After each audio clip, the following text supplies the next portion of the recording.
Alors là, c'était un peu la partie historique hein, pour vous montrer grossièrement le cheminement entre la première découverte du coronavirus, hein, sachant bien qu'à l'époque, on ne l'appelait pas coronavirus. Si vous regardez les articles de l'époque, le nom n'apparaissait pas. Le nom est apparu bien plus tard, puisqu'il a été décidé en taxonomie que dans les années 1975.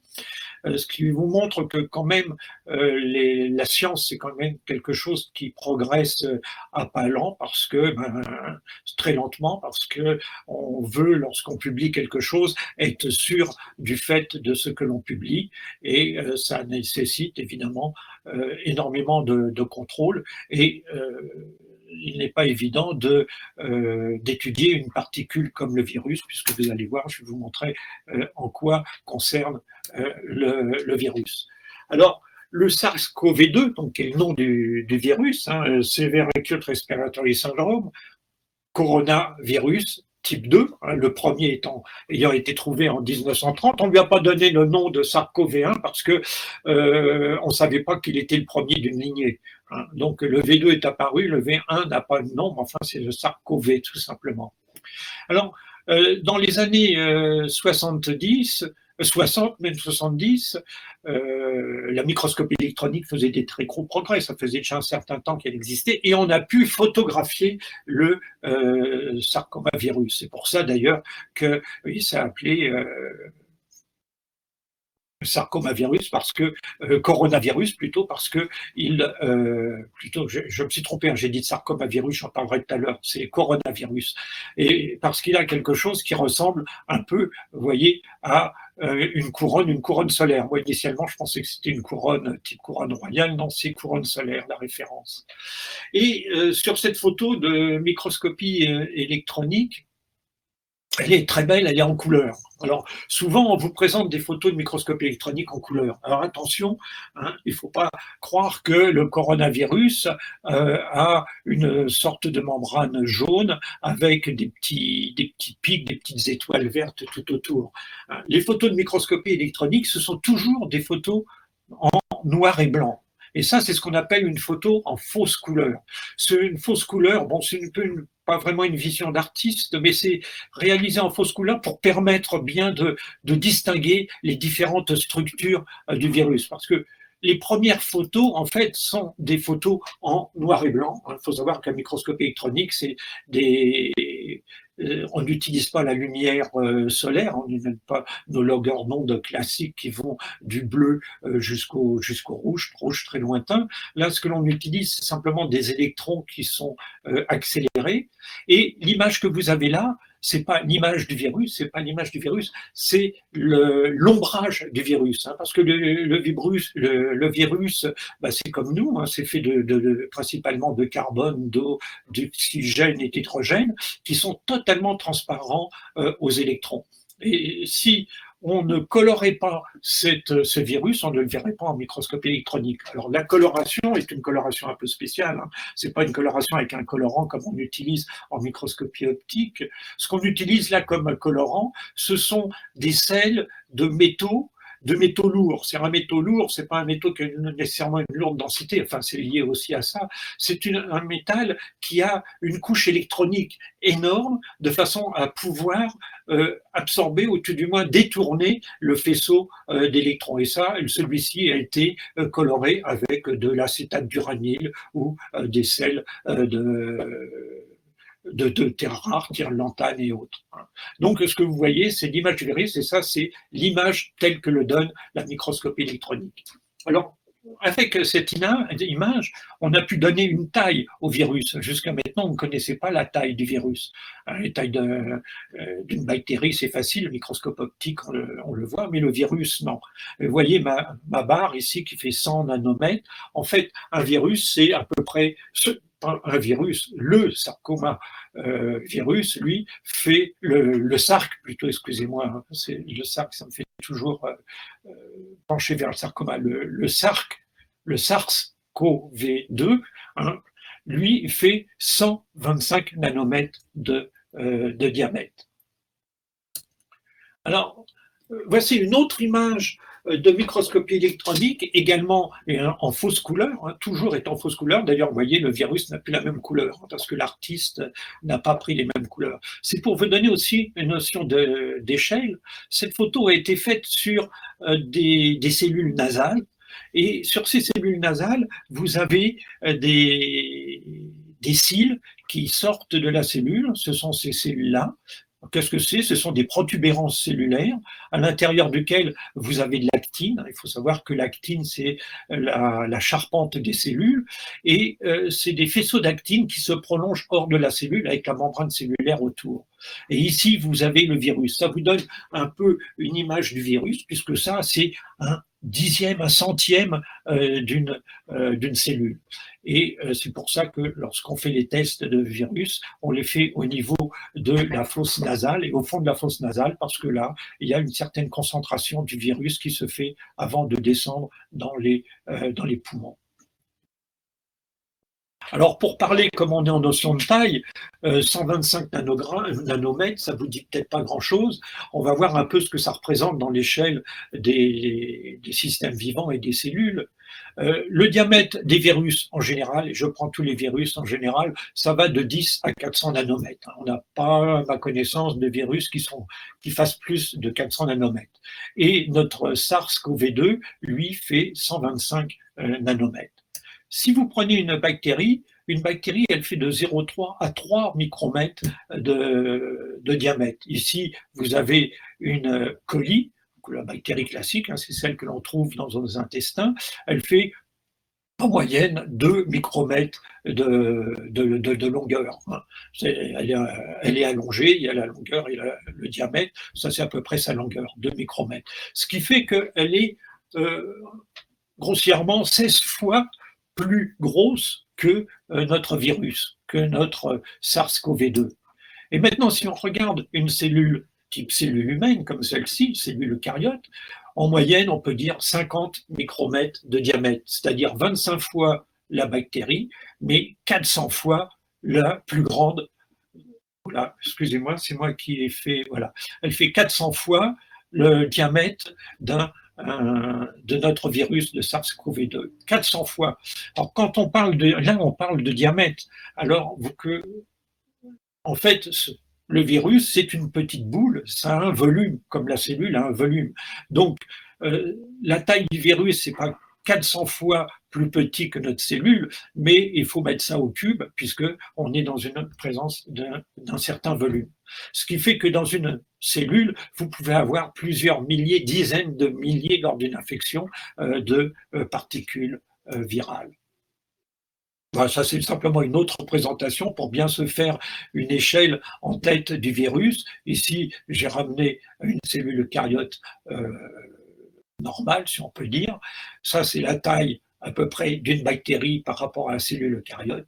Et là, vous avez le virus. Et encore, mon virus, c'est pas la bonne taille, c'est plus petit que ça, parce que si je l'avais fait plus petit, vous ne l'auriez pas vu. Et puis, c'est aussi les limites du logiciel PowerPoint, on ne peut pas faire plus petit. Alors, ça vous donne un peu l'échelle qu'il y a, l'échelle de taille entre le virus et une cellule eucaryote classique, une cellule humaine. Alors, on va parler maintenant vraiment du virus et un peu de sa biologie. Là, je vais faire un petit aparté sur les phages. Alors, comme j'ai écrit, le phage est au prokaryote ce que le virus est eucaryote. Il y a dans la nature deux types cellulaires, les eucaryotes, les prokaryotes. Les eucaryotes qui ont un noyau, les prokaryotes qui n'ont pas de noyau. Matériel génétique se trouve dans le cytoplasme lui-même. Et que ce soit eucaryote ou prokaryote, et même chez les plantes et autres, eh ben, il y a des virus. Des virus, il y en a pour tous les organismes vivants.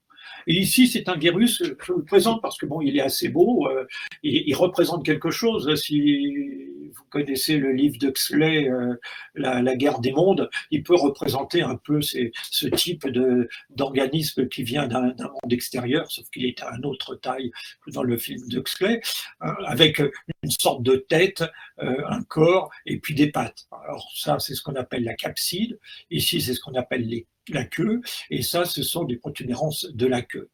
Et ce phage T4, qui a à peu près la même taille que notre virus, va s'accrocher sur les bactéries. Il s'accroche sur les bactéries. Et une fois qu'il est accroché sur la bactérie, eh ben, vous voyez, le virus vient, s'accroche sur la bactérie et je ne sais pas si vous voyez très bien sur votre écran ce petit filet vert. Tout ça, c'est de la fausse couleur. Hein, fausse couleur hein. Le T4 n'a pas la couleur verte, mais c'est pour le faire sortir. Et vous voyez, qu'est-ce qui fait pénétrer dans la cellule? Eh bien, il fait tout simplement pénétrer son ADN. Et une fois que l'ADN du virus a pénétré dans la cellule, à ce moment-là, eh ben, comme c'est le matériel génétique du virus, eh ben, cet ADN va servir, il va monopoliser toute la machinerie enzymatique de la bactérie pour, à partir de ces gènes, reconstruire de nouveaux virus. Et quand la bactérie est vraiment remplie de virus, il peut y avoir dizaines de milliers de virus, à ce moment-là, la bactérie, la membrane bactérienne va être attaquée, elle va s'ouvrir et elle va libérer dans le milieu des milliers de virus. Alors, vous voyez, ça c'est l'épidémie. Nous, lorsqu'on parle d'épidémie, c'est un individu peut infecter 2 ou 3 individus différents. Là, eh ben, une bactérie va pouvoir infecter des milliers et des milliers d'autres bactéries. Alors, ici, on est au niveau des bactéries et du phage, mais vous allez voir, pour les virus, nos virus, les virus eucaryotes, le mécanisme est à peu près le même. Ici, je tenais à vous montrer d'autres photos de virus. Vous voyez que nous, nos virus, ils ont tous un peu grossièrement la même taille. Ça, c'est le virus du sida, hein, que tout le monde connaît, le virus de la grippe, ou le virus du Guillain-Barré, c'est un hantavirus qui est assez virulent, mais qui n'a pas vraiment de pouvoir d'épidémie. C'est surtout pour vous montrer que tous ces virus sont, pour nous, chez les eucaryotes, chez les humains, mais aussi chez n'importe quel animal d'ailleurs, à peu près la même structure. On va voir pourquoi ils ont cette structure à peu près similaire. Alors Jacques, on a une question de Kaltoum. Kaltoum, si tu veux poser ta question, je vérifie si tu as... Non. Voilà, si tu as ton micro qui fonctionne, tu as la parole. Bonjour, c'est comme vous expliquer comment le phage il fonctionne. Le phage, il crée d'autres virus, enfin, il crée pas d'autres phages plutôt? Si, alors, le phage, bon, c'est cette structure, hein, ce sont des protéines qui ont une certaine organisation, c'est un peu comme une cristallisation. Et à l'intérieur de la tête du phage, qu'est-ce qu'il y a? Il n'y a rien d'autre que de l'ADN, c'est de l'ADN. Et c'est pour ça que c'est comme nos virus, il y a de l'ADN et le phage ne peut rien faire avec cet ADN parce qu'il n'a aucun système enzymatique. Hein, il n'y a absolument rien, il n'y a pas d'autres protéines qui sont actives. Et pour pouvoir se multiplier, il va envoyer son ADN dans une bactérie. Alors, ce que vous voyez là, c'est la membrane bactérienne. Il envoie son ADN de la bactérie et l'ADN va monopoliser tous les systèmes enzymatiques, réplication, transcription, traduction qui existent dans la bactérie pour pouvoir reconstruire, synthétiser des protéines qui seront ces protéines de la capside, qui seront ces protéines de la queue ou ces protéines de ce que l'on voit les pattes. Et à ce moment-là, il va répliquer son ADN et son ADN va se retrouver empaqueté dans cet ensemble de protéines pour refaire des phages entiers et les phages vont à ce moment-là être éliminés dans le milieu. Voilà la grande différence des virus par rapport, que ce soit les cellules eucaryotes ou prokaryotes. Nous, les cellules eucaryotes ou prokaryotes sont totalement autonomes et elles se divisent, c'est-à-dire à un moment de leur vie, le matériel génétique va se multiplier, va se diviser, multiplier en deux, tout le système enzymatique aussi en deux, et puis va se refermer une nouvelle membrane, et vous allez avoir 2 organismes qui vont apparaître à partir d'un seul. Un virus ou un phage, à partir de lui-même, il ne peut rien faire. Il faut qu'il aille dans une cellule quelconque, eucaryote, prokaryote, pour pouvoir synthétiser tout son matériel et se recréer sous un nouveau virus. J'ai répondu à la question, en gros, ça va? C'est qui? C'était Oui, Kaltoum te remercie. D'accord. Alors, puisqu'on a parlé de taille, maintenant on va parler un peu de complexité génétique. Ce qu'on appelle la complexité génétique, c'est l'ensemble des gènes que l'on a dans notre patrimoine génétique et qui sont nécessaires pour reconstruire un nouvel organisme et pour permettre à cet organisme de vivre. Alors là, je simplifie, je mets un gène égale une protéine. C'est la règle. Bon, je ne vais pas rentrer dans les détails, mais on reste dans ce domaine-là, un gène, une protéine. Surtout que pour les bactéries, c'est assez exact. Il n'y a que pour les organismes pluricellulaires où c'est un peu plus compliqué. Mais enfin, on simplifie et on reste avec un gène égale une protéine. Si vous regardez les bactéries ont à peu près entre 2000 et 3000 gènes, ça dépend des bactéries, mais on est dans cet ordre de grandeur. C'est-à-dire qu'avec ces 2-3 000 gènes, on va faire 2-3 000 protéines qui sont nécessaires pour le fonctionnement de la bactérie et sa multiplication. Chez un pluricellulaire, et on va prendre l'humain en particulier, c'est ce qui nous intéresse, j'ai mis entre 22 000 et 25 000, bon, parce qu'il y a quelques discussions sur le nombre de gènes. Enfin, avec le séquençage, on le sait, hein, avec le séquençage, on arrive à 23 000 gènes. Hein. C'est un peu plus compliqué pour l'humain, parce qu'un gène peut des fois faire plusieurs protéines. Enfin, on en reste à ce domaine à peu près 23 000 gènes. Et lorsqu'on va dans la taille des virus, à ce moment-là, le nombre de gènes, il est très petit. Il va de quelques unités, de 5-6 gènes, et pour les plus gros, ils ont 200 gènes. En fait, ils ont extrêmement peu de gènes. Et pourquoi? C'est parce que ce sont des parasites totaux. Ils se disent, c'est pas la peine qu'on se charge en gènes, on va aller prendre les gènes de l'hôte dans lequel on va rentrer pour se multiplier, et puis on va détourner toute sa machinerie. Donc, ils contiennent extrêmement peu de gènes. Alors, le support de l'information génétique, je pense que pour tout le monde, il n'y a pas de problème. Le support de l'information génétique, c'est l'ADN ou le DNA. Excusez-moi, je vais parler tantôt utiliser l'acronyme anglais parce que c'est celui qui est le plus souvent utilisé et c'est celui qu'on trouve dans la presse, enfin tout du moins dans la presse scientifique. Donc, pour eucaryotes, prokaryotes, patrimoine génétique, c'est de l'ADN. Il n'y a pas de problème, il n'y a pas d'autre cas. Lorsque l'on va chez les virus, à ce moment-là, on est dans un univers absolument extraordinaire parce que on a classé les virus en 7 groupes. Et ces 7 groupes, quelle différence entre chaque groupe? En fait, c'est le patrimoine génétique. Vous avez le groupe 1, par exemple, qui contient T4 et lambda, qui sont 2 phages, qui vont affecter les bactéries. Et puis j'ai mis l'herpès, tout le monde connaît l'herpès. Il y a plusieurs types d'herpès, mais ça, celui-ci, c'est de l'ADN double brin. C'est comme ce que je vous ai montré sur le phage T4. Vous avez une capside et dans la capside, vous avez l'ADN double brin.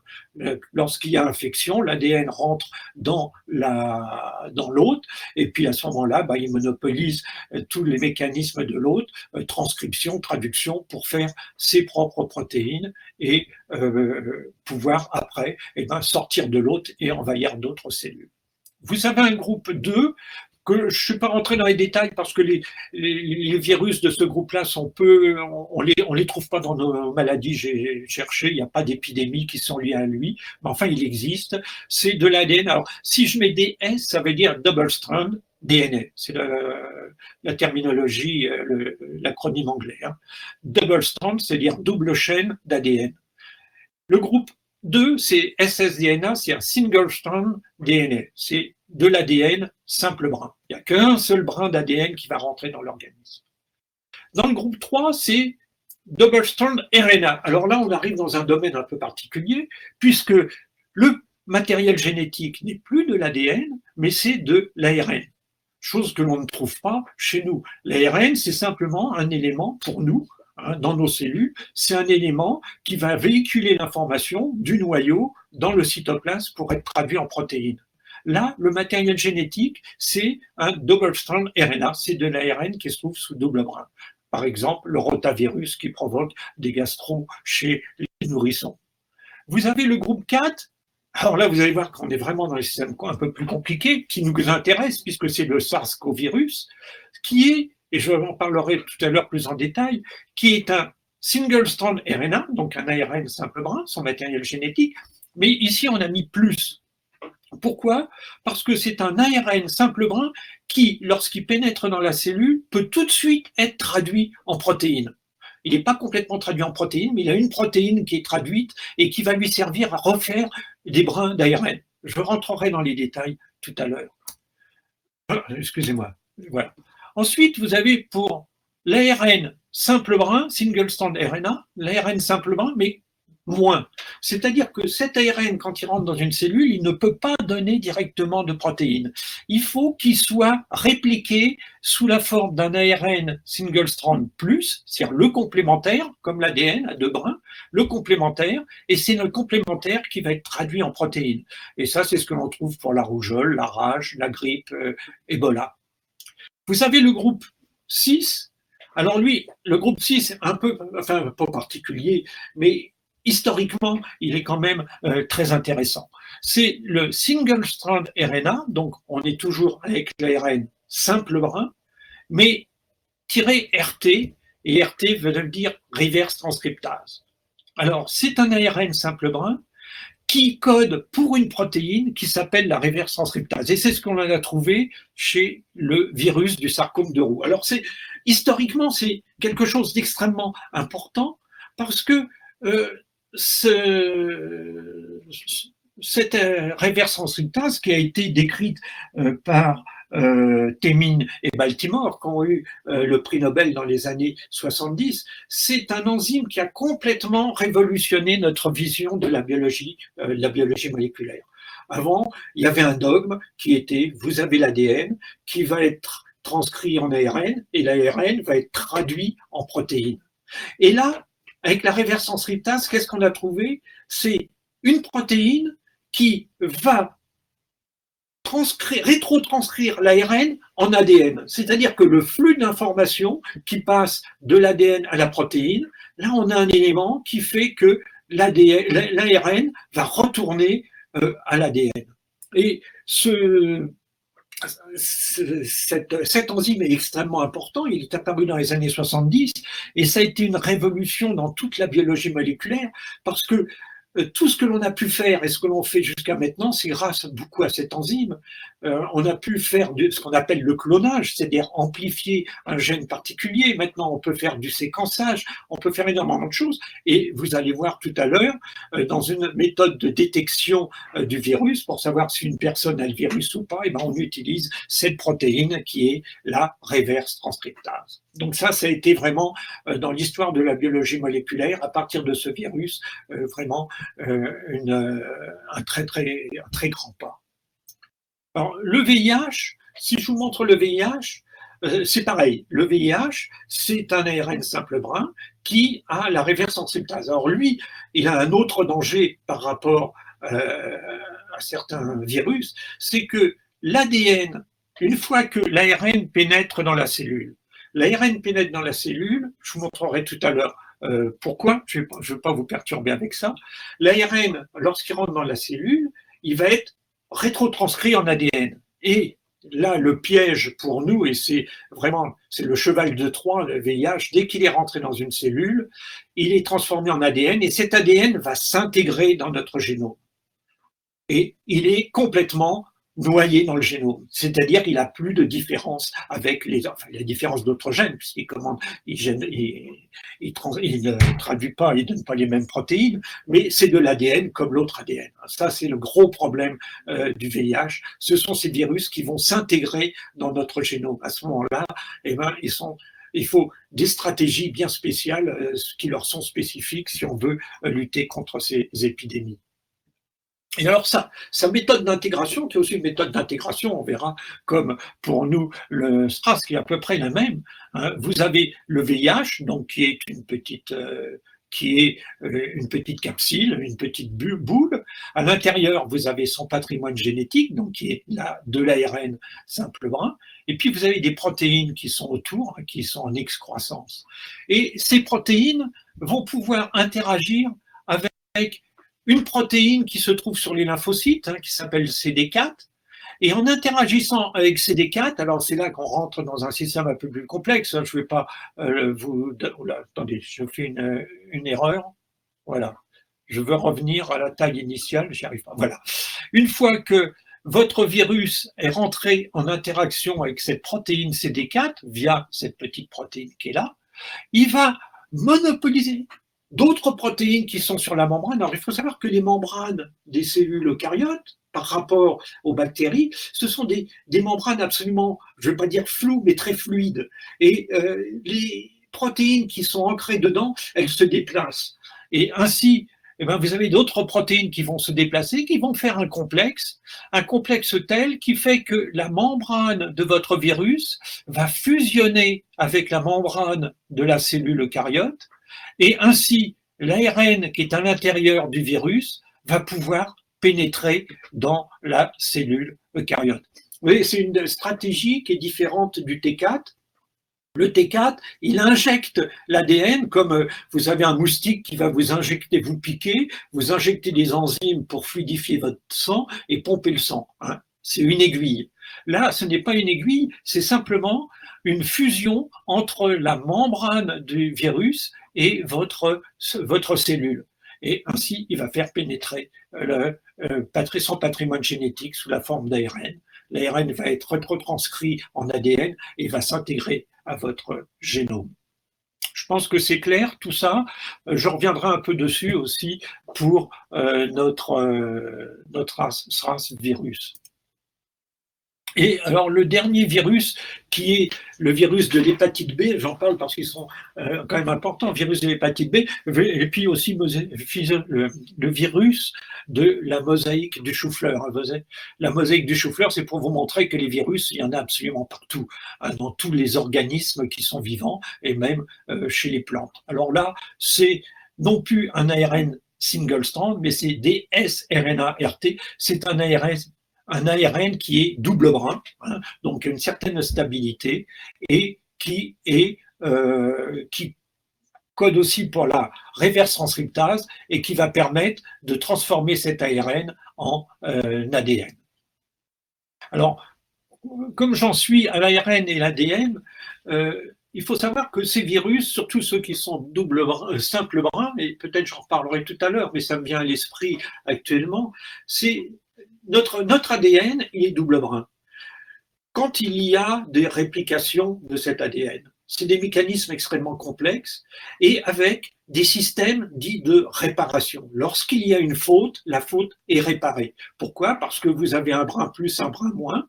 Et si une faute apparaît sur le brin plus, le brin moins est là comme contrôle et on peut réparer le brin qui est abîmé. Si vous avez, suite à un événement extérieur, que ce soit chimique, que ce soit du rayonnement UV ou autre, des mutations qui apparaissent, et ben, ces mutations peuvent être réparées. Elles sont réparées, ce qui quand même, ce sont vraiment les agents de protection de notre ADN et on n'a pas tant de mutations que ça parce que notre système de réparation permet d'y remédier.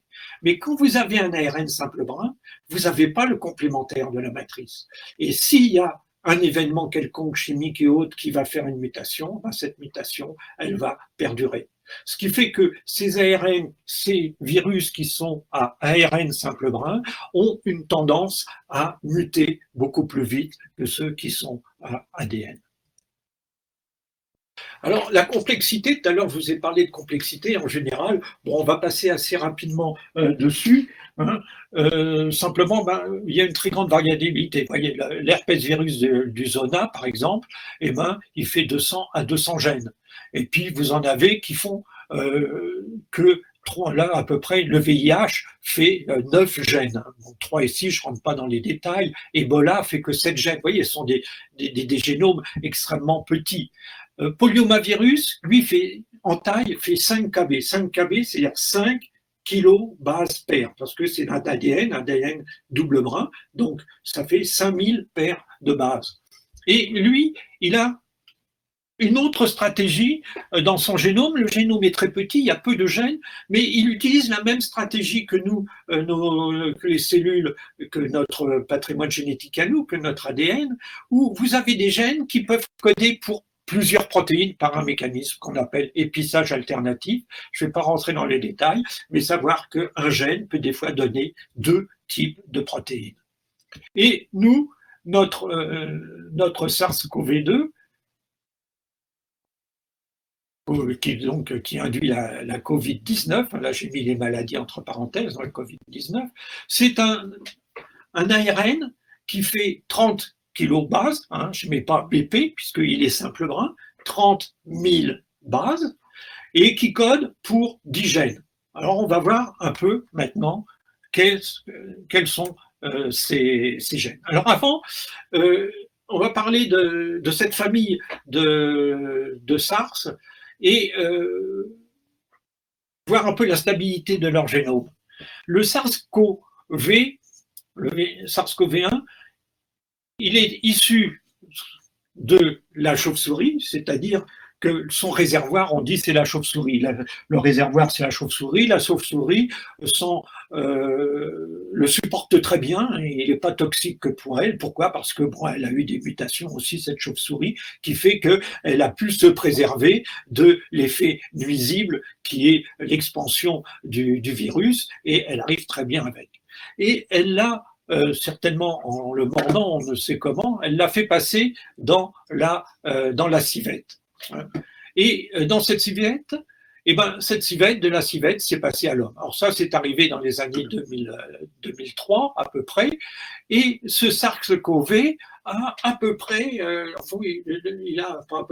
d'ailleurs c'est bien mesuré puisqu'on les a séquencés, il a 79,5% d'identité avec notre SARS-CoV-2. Oui, il y a une différence, mais malgré tout, il est capable d'induire une épidémie. Alors, ça a été une petite épidémie qui est apparue dans le sud-est de la Chine, qui a pas beaucoup de... Je crois qu'il n'y a eu que 700 décès, mais évidemment, quand ça arrive dans une famille, c'est énorme, mais il y a eu 700 décès pour quelques 8000 personnes qui ont été infectées.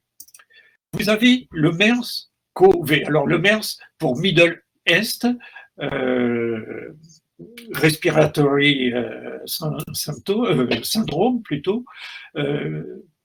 lui, il est apparu en Arabie Saoudite et il a été jusqu'en Jordanie. C'est pareil, c'est une épidémie qui est restée très, très localisée et elle est partie également de la chauve-souris. Vraiment, la chauve-souris, c'est le réservoir de cette famille de gènes et il est passé chez le chameau, le dromadaire, et de là, il est passé à l'homme.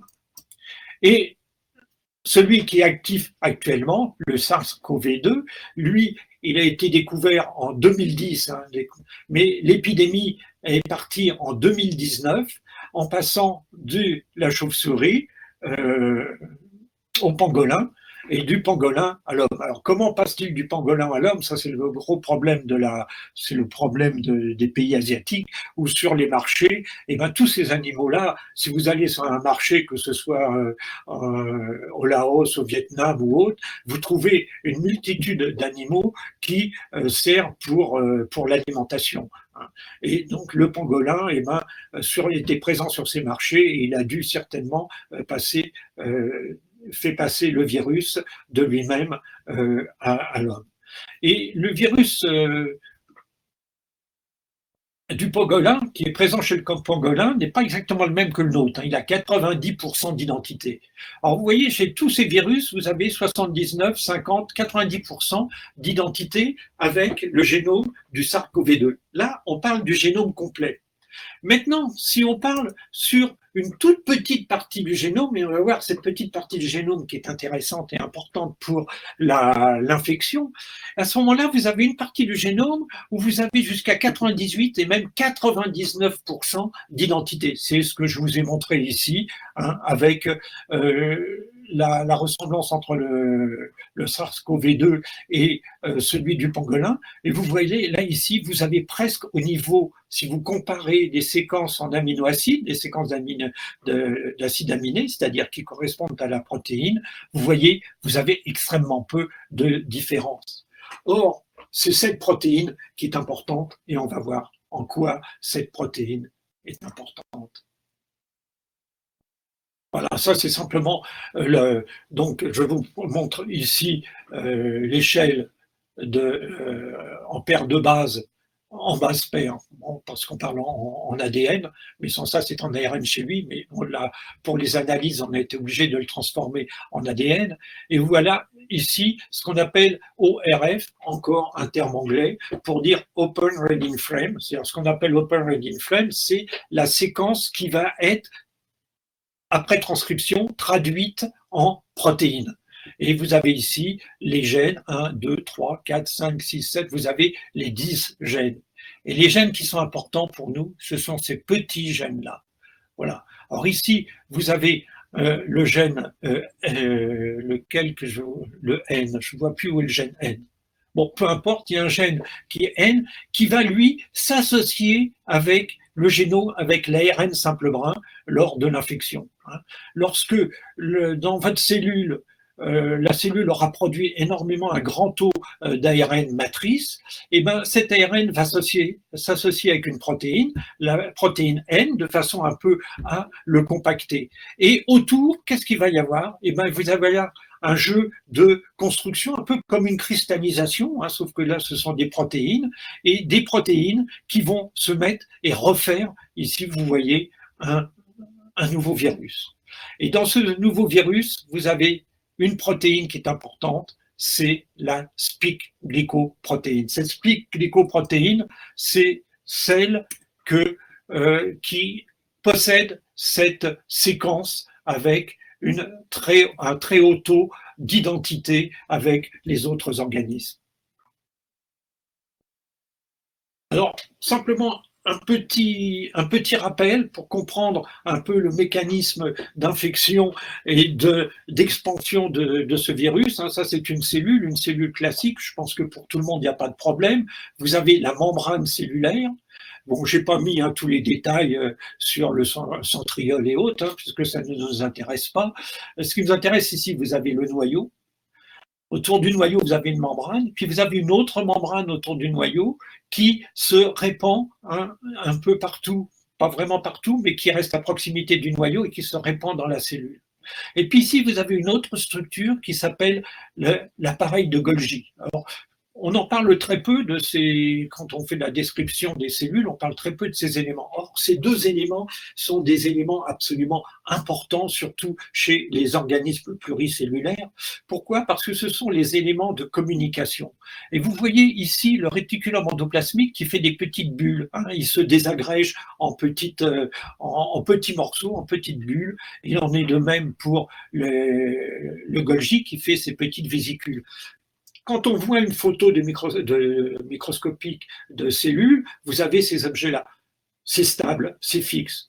En fait, on ne peut pas montrer ça sous forme de photo, il faudrait le montrer sous forme de film. Et vous verrez que sous forme de film, tous ces éléments ne sont pas stables, ça bouge en permanence. Et ces mouvements font que ces gouttelettes qui se forment vont à la membrane cellulaire, fusionne avec la membrane cellulaire et le matériel qui est inclus dans ces petites vésicules, à ce moment-là, sort à l'extérieur. C'est vraiment le système de communication des cellules. Alors, pourquoi je vous montre ça? On va aller voir maintenant, on va se retourner sur le SARS-CoV-2. Et sur ce SARS-CoV-2, voilà ici qu'il est l'image de ce SARS-CoV-2 avec, vous voyez, les petites protubérances qui sont en vert, qui sont les protéines S, les protéines dites SPIC. Et ces protéines vont interagir avec des petites antennes qui sont fixées sur les membranes des cellules, de nos cellules. Et ces antennes, il y en a des milliers. Toutes nos cellules n'ont pas les mêmes antennes. Et il se trouve que sur principalement les cellules pulmonaires, mais on s'aperçoit maintenant que le SARS-CoV-2 peut infecter d'autres types de cellules, mais principalement c'est les cellules pulmonaires. C'est pour ça que quand on est infecté, on a des problèmes de respiration. Ces petites protéines qui sont à la surface du virus vont interagir avec une protéine qui s'appelle ACE2, je ne rentre pas, c'est l'angiotensine réductase, enfin c'est un enzyme, c'est une protéine qui se trouve sur la membrane de la cellule, en plus qui a une activité. Mais ce qui est important, c'est que ces spike protéines interagissent spécifiquement avec celle-ci.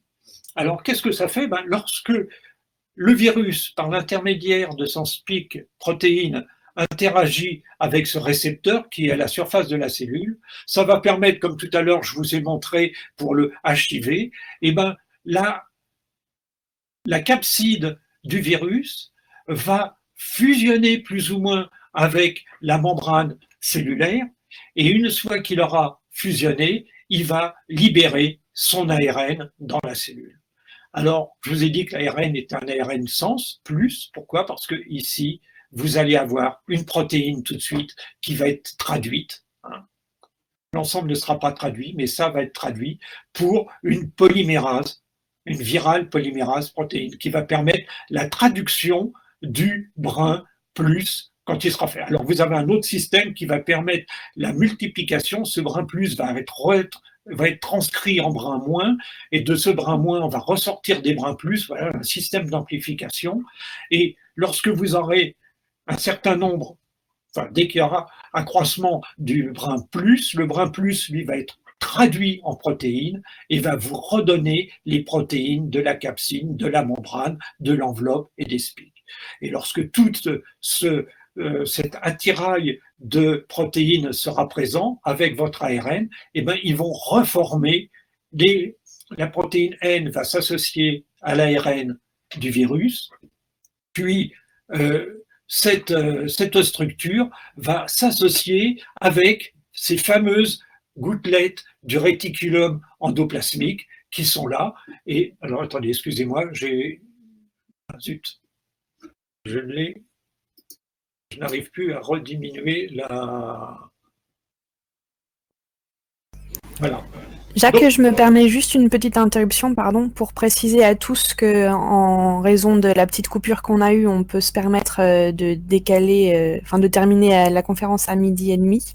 Là, il est 11h30, donc il faudra aussi laisser la parole à Sylvia d'ici peu de temps. Voilà. Bon, donc, ce qui est important à savoir, c'est qu'une fois que le virus aura fait tout son matériel, via le réticulum endoplasmique, il va sortir, il va être expulsé de la cellule. Alors, je vais terminer par les modes de détection, c'est ce qui sont utilisés pour savoir qui est infecté, à quel niveau on est infecté et autres. Si on reprend le schéma que je vous avais donné tout à l'heure, qui avait été décrit par ce Français, l'infection, c'est d'abord infection, après incubation, c'est-à-dire le temps que le virus aille trouver sa cellule, pénètre dans la cellule, puis la multiplication, c'est là où les cellules vont faire de multiples virus, et une fois que les virus seront là, soit vous allez avoir, ils vont partir d'eux-mêmes, pour d'X raisons, mais vous allez avoir la guérison, vous allez avoir la mort de la personne qui est infectée. Alors, on a deux systèmes pour détecter si on a été touché par le virus. Il y en a un qui est un dépistage génétique. Dépistage génétique, justement, grâce à cette enzyme qu'on appelle la reverse transcriptase, qui est liée à un autre virus. Et avec ce dépistage, qu'est-ce qu'on va faire? On appelle la RT-PCR, pour reverse transcription, polymerase chain reaction, c'est-à-dire qu'on va analyser si vous avez dans votre organisme le patrimoine génétique du virus. Si vous l'avez, ça veut dire que vous avez le virus. L'autre méthode, c'est savoir si vous avez eu le virus, mais que vous ne l'avez plus. Lorsque vous êtes infecté par un virus, vous avez votre système de défense immunitaire qui va se mettre en marche et qui va faire des anticorps. Et à ce moment-là, si vous avez guéri, vous allez avoir dans votre organisme ces anticorps, et ce sont ces anticorps que l'on peut détecter. Vous voyez, donc, le dépistage génétique vous dit si vous avez le virus en vous. Le dépistage sérologique, lui, va vous dire si vous êtes guéri, c'est surtout que vous avez eu le virus et que maintenant vous êtes protégé par le virus. Alors, Alors, excuse-moi Jacques, on a une question de Marois. Oui. Marois, est-ce que tu veux poser ta question? Tu as un micro? Oui, bonjour. Bonjour. Alors, pour revenir sur ce que vous avez dit, j'ai vu aux informations qu'en fait, des personnes ayant eu le virus l'ont rattrapé, en fait, tout simplement, ils n'ont pas développé d'anticorps suffisants. Oui, ça fait partie de la génétique de chacun. On n'a pas les mêmes réponses aux attaques virales et aux protéines extérieures. Il y en a qui réagissent très bien, il y en a qui réagissent très mal. Le système de fabrication des anticorps dans un organisme est extrêmement compliqué et on n'a pas tous les mêmes réponses. Mais disons que pour la majorité, je ne vais pas donner de pourcentage, mais pour la majorité des gens, on répond à cette réponse, disons, immunitaire. Mais c'est vrai qu'il y a toujours des cas. C'est pareil que les personnes les plus sensibles, ce sont les personnes âgées. Puis vous avez toujours des cas, il y a eu des enfants qui sont morts. Tout ça, ce sont des analyses qui donnent une courbe gaussienne. Vous avez 90% des personnes qui sont au sommet de la courbe, et puis vous avez des extras. On a entendu ce matin une personne de 90 ans qui avait été infectée par le virus, qui avait été intubée et tout, et puis qui est sortie de l'hôpital en assez bonne forme. Voyez, donc il y a toujours les cas extrêmes. Et il y a aussi donc des gens qui vont avoir le virus et qui ne feront pas assez d'anticorps. Oui. Alors pourquoi? Là, je n'ai pas de réponse. C'est une observation. C'est des observations qu'il faut accepter. Il ne faut pas prendre ça comme une règle. C'est vraiment lié à chacun et à notre génétique. J'ai répondu? Ça va? Oui, Marois te remercie pour ta réponse. Bon. Alors, je vais faire simplement un petit résumé, parce que pour que maintenant vous voyez bien le virus et que vous vous faites votre idée, est-ce que le virus est un organisme vivant ou pas un organisme vivant? Là, on peut en discuter pendant des heures et on va frôler la philosophie, mais je vais faire simplement un petit comparaison de fiches d'identité de chacun. Donc maintenant, je pense que c'est clair. Dans les systèmes cellulaires, vous avez les eucaryotes qui ont un ADN dans le noyau, les prokaryotes qui ont un ADN dans le cytoplasme, et les virus qui n'ont pas de cellules, qui ont une simple capside et qui ont comme patrimoine génétique, différents patrimoines génétiques. Le support de l'information, justement, il est là. L'eucaryote et les prokaryotes, ce sont de l'ADN. Chez les virus, vous avez de l'ADN ou de l'ARN. Vous avez de l'ADN qui peut être simple brun ou double brun, de l'ARN qui peut être simple brun ou double brun. Vous voyez, c'est une grande diversité. Et comme agent infectieux, il y a des agents infectieux chez les eucaryotes, les amibes par exemple, qui peuvent vous faire une infection. Les amibes ne rentreront jamais dans vos cellules.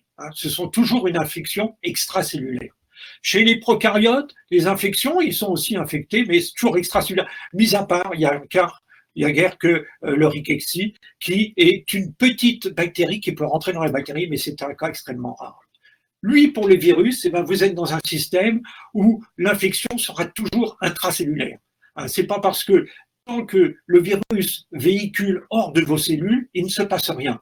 Vous ne serez pas malade. Mais quand le virus rentrera dans votre cellule, à ce moment-là, il va détourner votre machinerie enzymatique pour pouvoir se répliquer et aller infecter d'autres cellules. Voilà.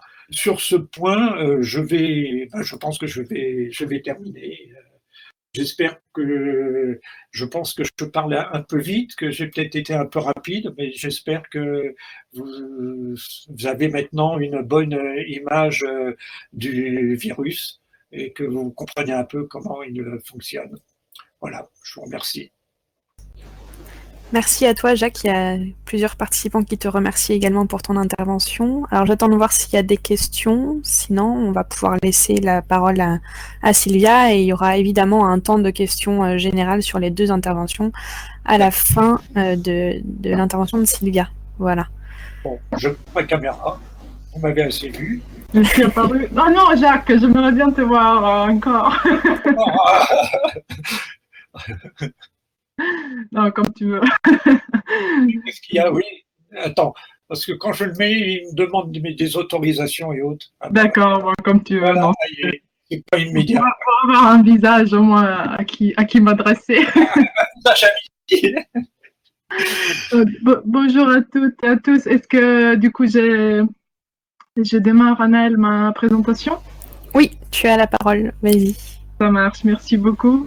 Bon, déjà, je suis ravie de participer à ces stages et d'intervenir suite à ce bel exposé de Jacques.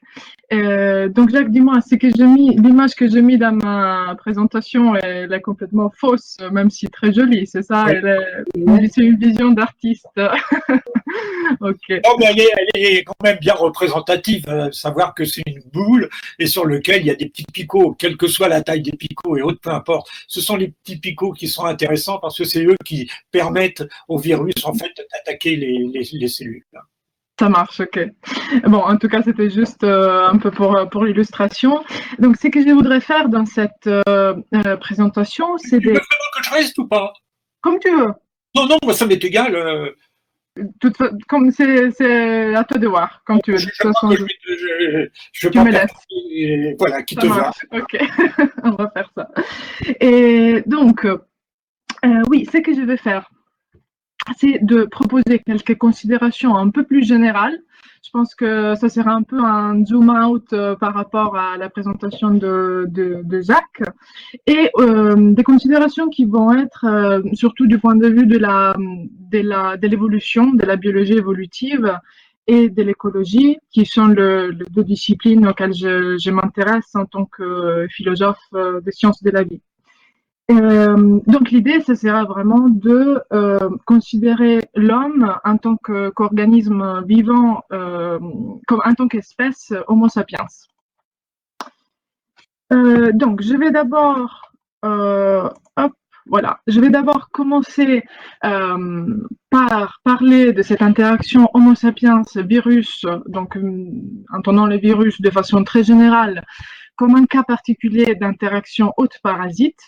Dans un deuxième temps, je vais un peu rappeler quelques caractéristiques dans ces matchs virus sapiens, quelques caractéristiques vraiment contrastées entre ces organismes qui sont aussi différents. Et troisièmement, voir un peu pourquoi Sapiens aujourd'hui, avec ses comportements, est en fait un hôte idéal pour les virus. Et pour conclure, voir un peu une leçon que Sapiens pourrait tirer.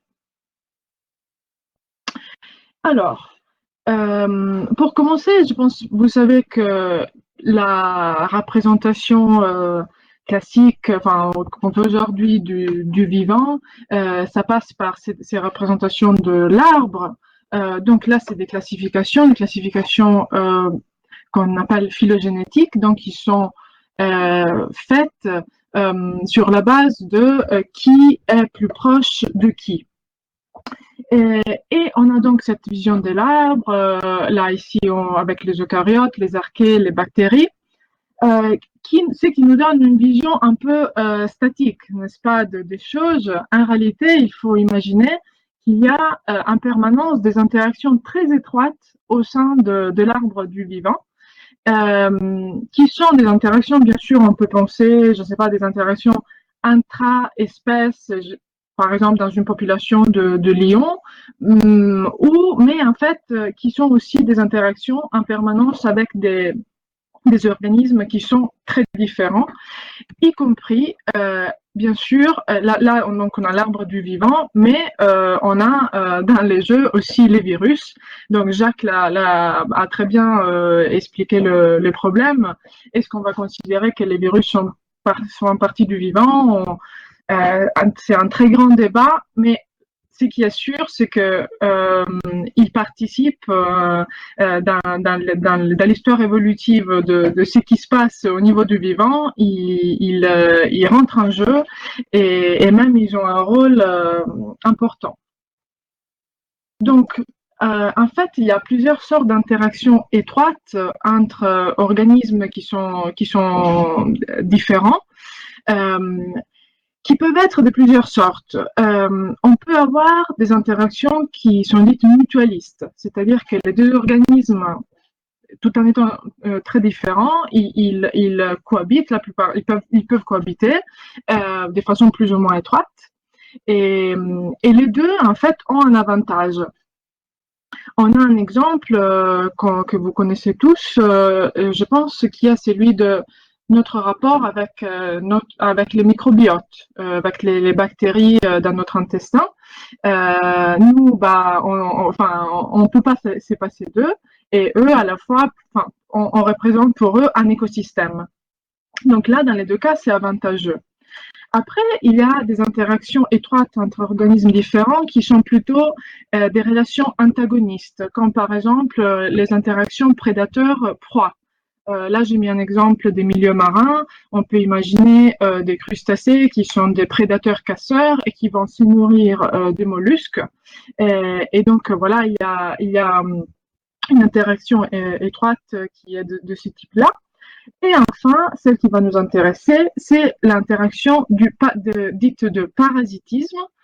Là aussi, c'est une relation antagoniste, mais qui a une nature un peu différente. Dans ces cas-là, on a deux termes, les parasites et l'hôte.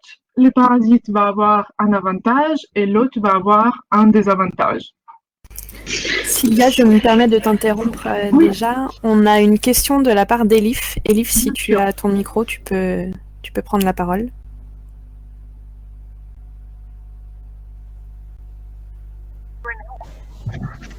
En fait, je voulais demander, déjà, je voulais demander si du coup un autre terme, est-ce que le second nom du mutualisme serait la symbiose? Oui, en effet. En fait, c'est quelque chose de très proche. Je pense que la symbiose serait un cas particulier encore de mutualisme, parce que le mutualisme peut être aussi en fait, ça peut être plus ou moins étroit. Parfois, il y a deux organismes qui sont en contact avec un organisme différent et qui leur rendent service, mais il n'y a pas. Enfin, la symbiose implique une relation vraiment étroite. Par exemple, avec les bactéries de notre intestin, il s'agit bel et bien d'une symbiose. Alors que dans les cas, par exemple, il y a des oiseaux, je ne sais pas si vous voyez, qui vont ça s'appelle des pique-bœufs, si je ne me trompe pas, qui vont en fait manger les parasites de bœuf, par exemple. Et là, on dit c'est une interaction mutualiste, mais bon, peut-être qu'il pourrait s'en passer. Ou en tout cas, c'est un peu moins étroit comme interaction. Et puis dans la symbiose aussi, il y a différents types. Il y a par exemple l'endosymbiose, c'est quand vraiment l'autre organisme est intégré au sein d'un autre organisme et ça finit par, en fait, on finit par ne pas pouvoir dissocier les deux. Mais en tout cas, c'est tout à fait, je dirais que la symbiose, c'est un cas d'interaction mutualiste. Est-ce que c'est plus clair?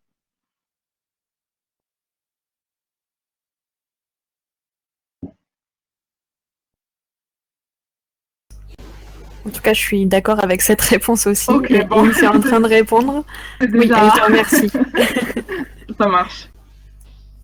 Ok, alors je vais reprendre. Donc, on en était aux interactions plutôt de parasitisme avec un parasite et un hôte.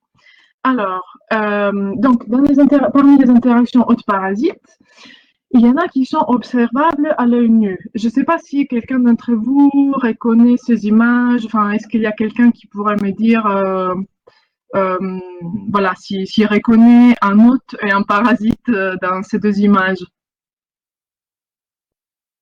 Si vous connaissez les noms de ces espèces ou... Alors, Mehdi qui propose les lichens. D'accord. Kautar également. On a plusieurs réponses qui arrivent. Ok. Kaltoum qui propose les mousses ou champignons sur les arbres. Ok. Vous y êtes presque.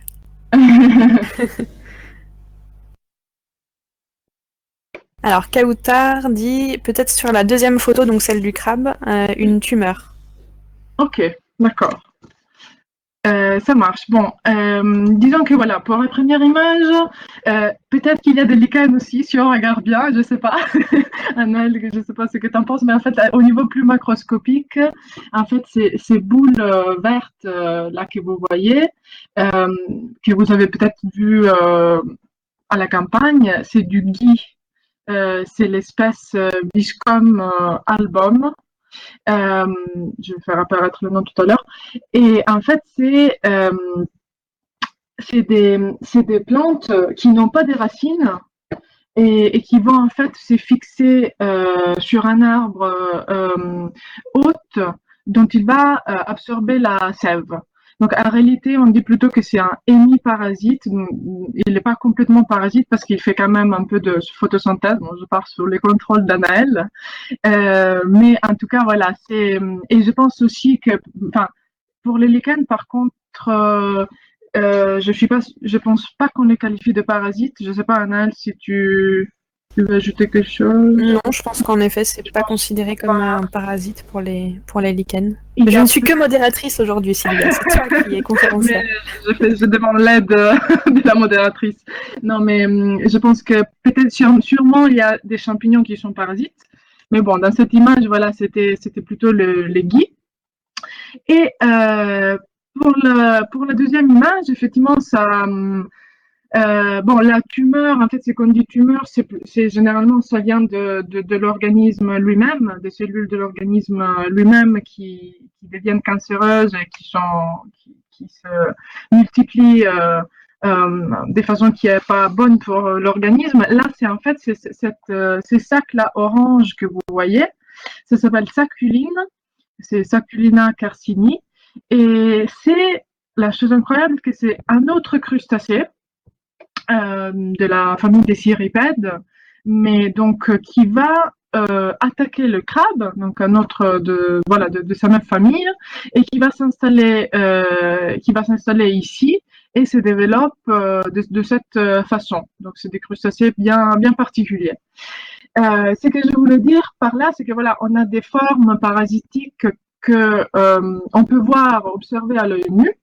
Et par contre, comme l'a dit Jacques, là on est face, dans le cas du virus et d'autres organismes microscopiques, on est un peu face à une réalité qui n'est pas trop palpable.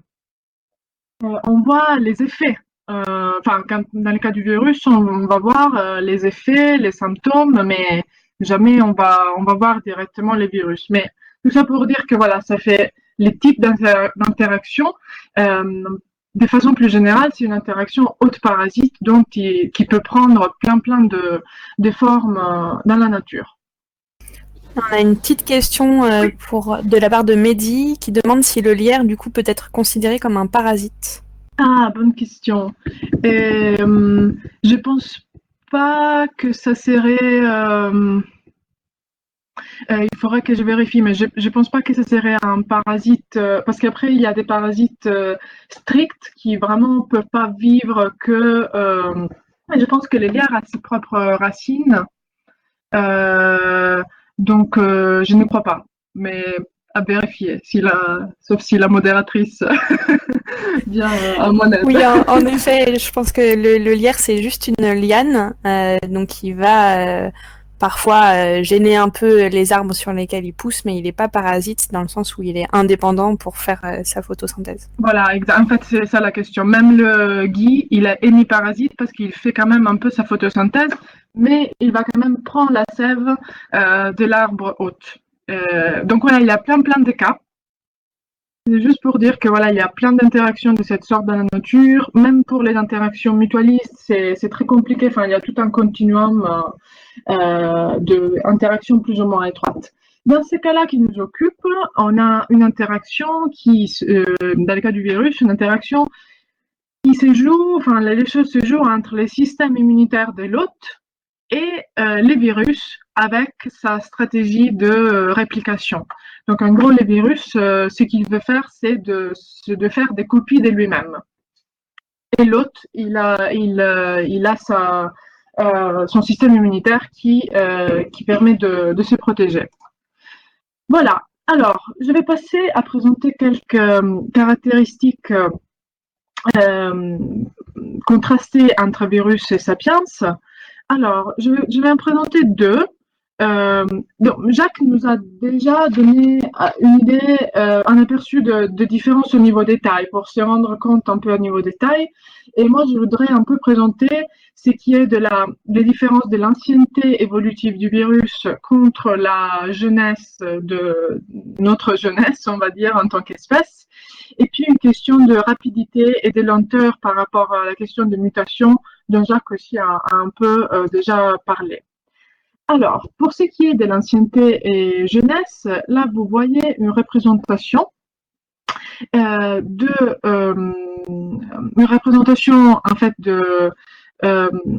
du temps évolutif à partir de l'origine de la Terre. Donc, vous avez ici 4,5 milliards d'années, donc 4500 millions, l'origine de la Terre. Ça, c'est en fait je ne sais pas si certains d'entre vous avaient participé à un stage il y a quelques années. On avait fait avec Jacques un jeu de l'évolution.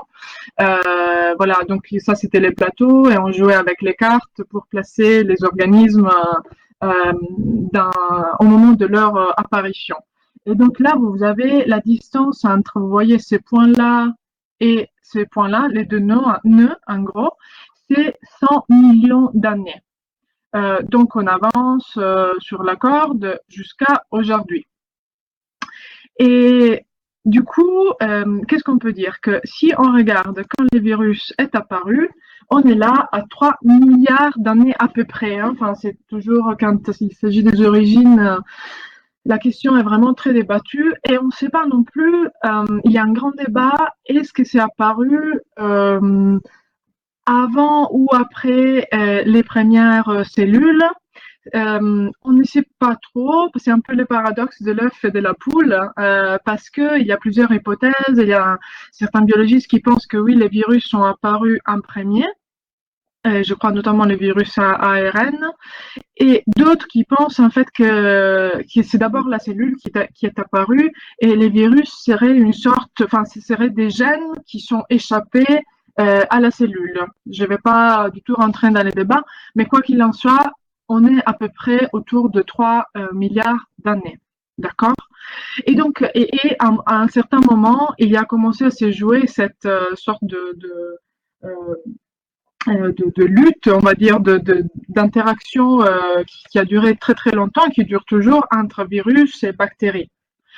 Après, il y a 1 milliard d'années, il y a les organismes pluricellulaires qui sont apparus. Et les virus ont commencé aussi à rentrer. Ah, j'ai oublié tout à l'heure de citer un terme qu'on utilise parfois, c'est celui de coévolution. Dans toutes ces interactions étroites entre organismes, on dit parfois que les organismes évoluent ensemble et les changements évolutifs de l'un peuvent influencer les changements évolutifs de l'autre. Donc, on parle de coévolution. Et donc, il y a eu voilà, cette coévolution qui commence entre les virus et les organismes pluricellulaires à partir il y a 1 milliard d'années.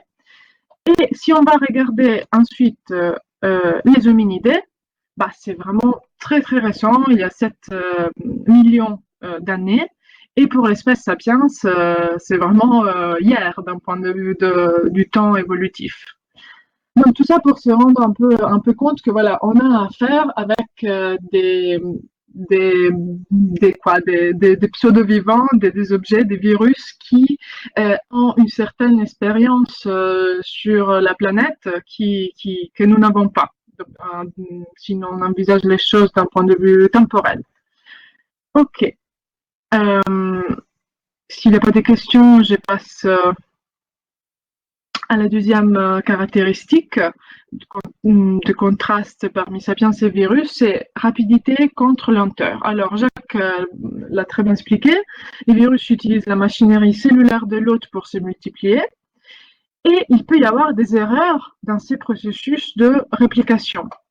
Et en fait, dans les virus à ARN, comme Jacques a dit, il y a beaucoup plus d'erreurs que dans la synthèse de l'ADN, surtout qu'on est face voilà, à des ARN simples brins. Donc, on a plus d'erreurs qui se font. Il n'y a pas le contrôle de l'autre brin, etc. qu'est-ce que ça entraîne comme conséquence? C'est que ces erreurs sont à l'origine de ce qu'on appelle des mutations. Donc, ils ont des effets différents. Ils peuvent avoir différents effets concrètement dans ce que le virus fait.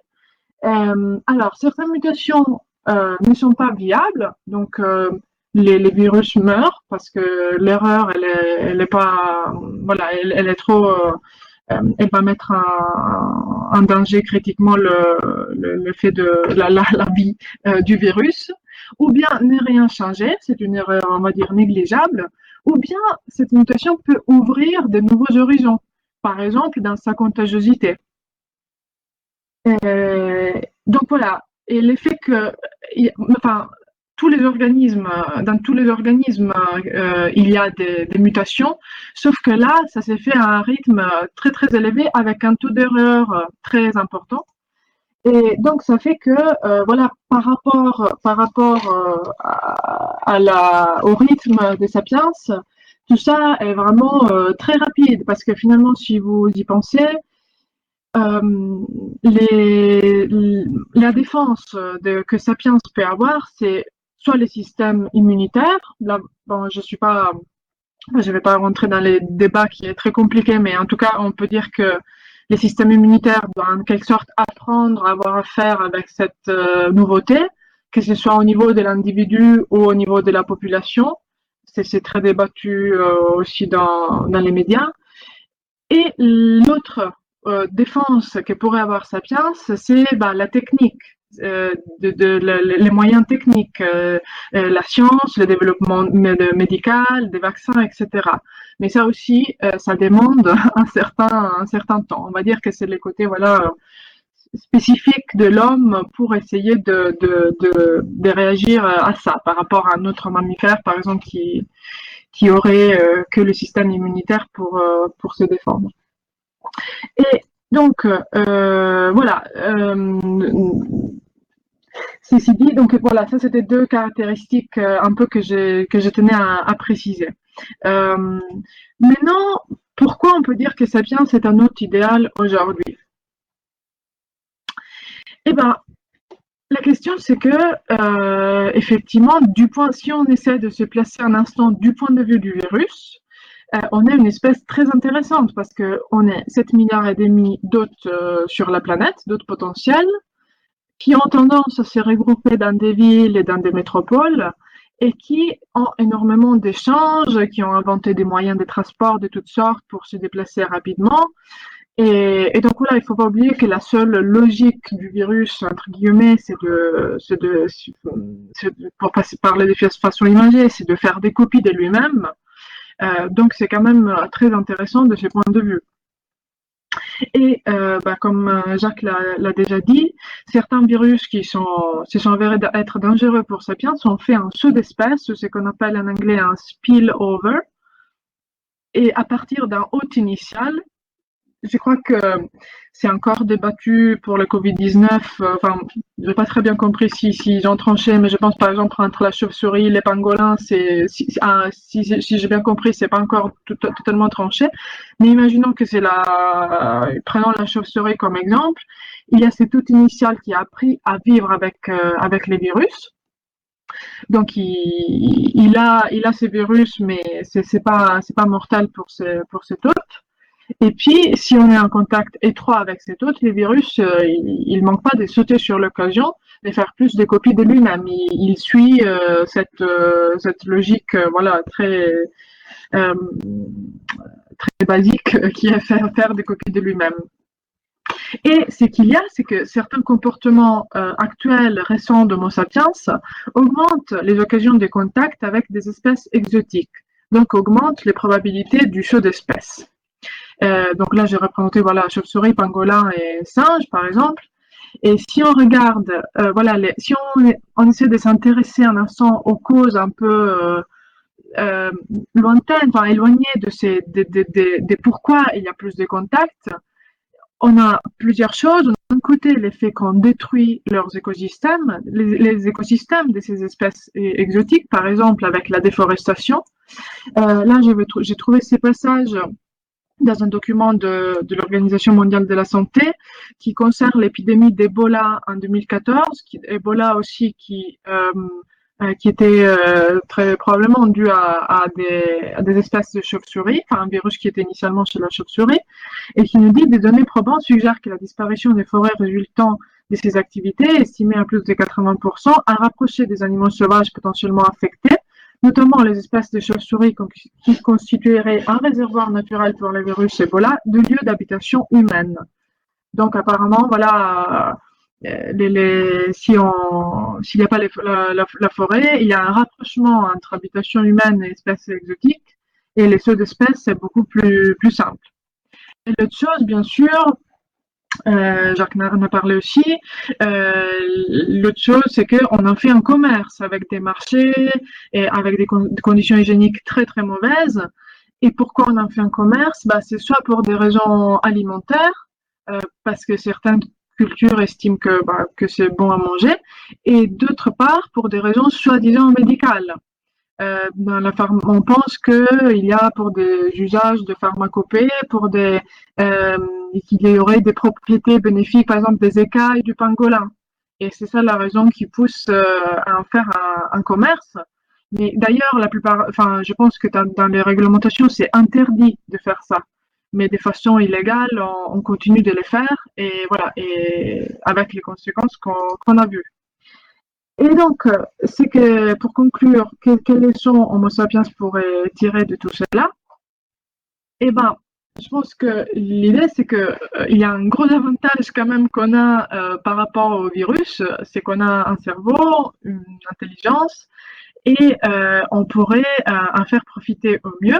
Surtout qu'on commence à comprendre et à toucher vraiment de près le fait que ce n'était pas la première fois. Et il y a même, je crois, j'ai pas eu le temps d'approfondir, mais il y a un journaliste scientifique qui, il y a quelques années, a publié un livre qui s'appelle Spillover, donc le saut d'espèces, et le journaliste s'appelle David Quayman, si je ne me trompe pas, et qui avait prévu, en fait, qu'il y aurait eu cette pandémie. J'ai pas eu le temps de regarder les arguments, mais voilà, c'était pas si surprenant que ça, finalement. Et donc, les vrais défis, bien sûr, il y a un défi sur le moment, enfin, tout de suite, là, qui est de faire avancer la recherche scientifique, de trouver des remèdes, de prévenir, voilà, de confiner, etc. Mais à long terme, ce qu'il faudrait comprendre, c'est que il faudrait éviter que cela arrive à nouveau en modifiant ce comportement humain d'Homo sapiens qui donne au virus des bonnes occasions de sauter d'espèces. Et donc pour cela, l'idée serait d'éviter le commerce des animaux exotiques pour buts alimentaires et pseudo-médicaux, et puis arrêter de détruire les écosystèmes de ces espèces. Voilà, je vous remercie pour votre attention. J'ai lu une petite bibliographie. Les gros de l'exposé étaient inspirés de cette vidéo, mais c'est en italien. Donc, je ne sais pas si c'est d'entre vous qui font de l'italien ou comprennent un peu peuvent regarder. Et sinon, voilà, les autres sources en français. Merci. Merci beaucoup Sylvia pour ton intervention très intéressante. Alors, à vous de jouer si vous avez des questions. Tu as beaucoup de remerciements de la part des participants.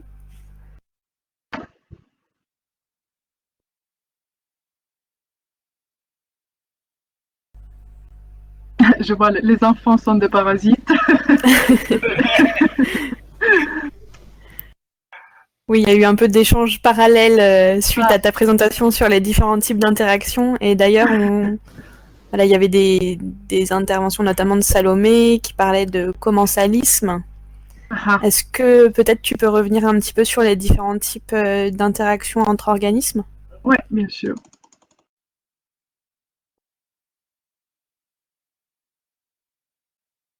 Voilà. Donc je vais prendre plutôt les trois types d'interactions. Il y avait pas énormément de commensalisme. Alors, attendez, là je me suis embrouillée dans les choses. Voilà. Et donc pour les commensalismes, je crois que je ne sais plus si ça fait référence une interaction plutôt antagoniste, non? Dont il me semble que c'est une espèce qui... je ne sais plus si ça fait partie des interactions mutualistes ou du type parasitisme. Je ne sais pas si l'élève qui a posé la question avait plus de précision.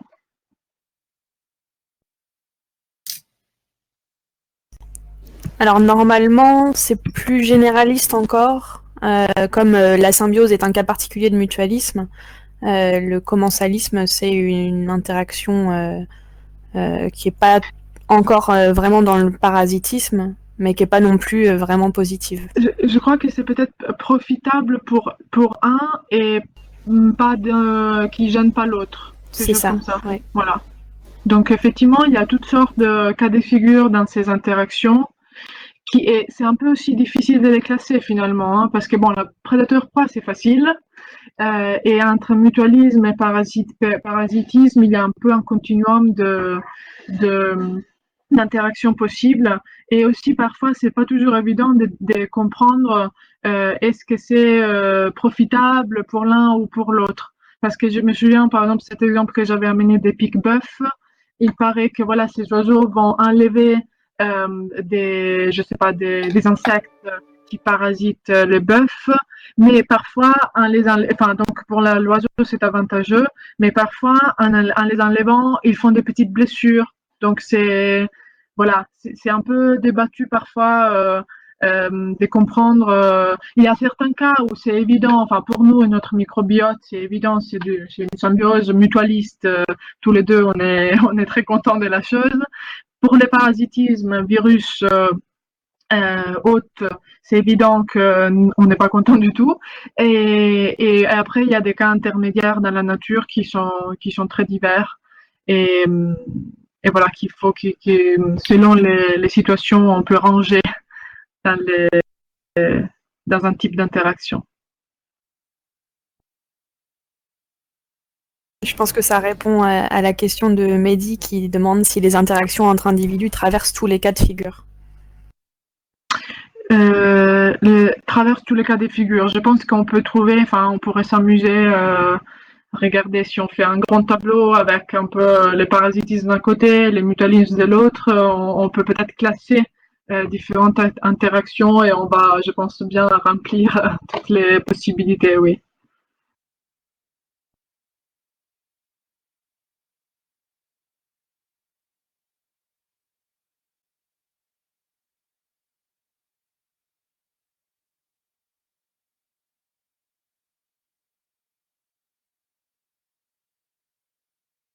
Est-ce qu'il y avait d'autres questions?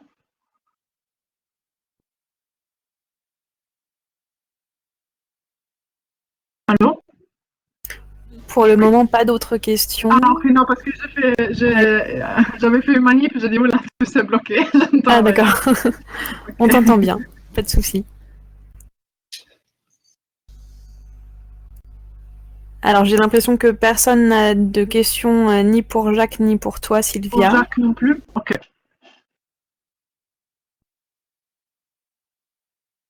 Il y en a deux qui sont en train d'écrire, mais je sais pas. Ah non, c'est pas. Moi, j'aurais une question, mais c'est pour cet après-midi. Où est-ce qu'on va se retrouver?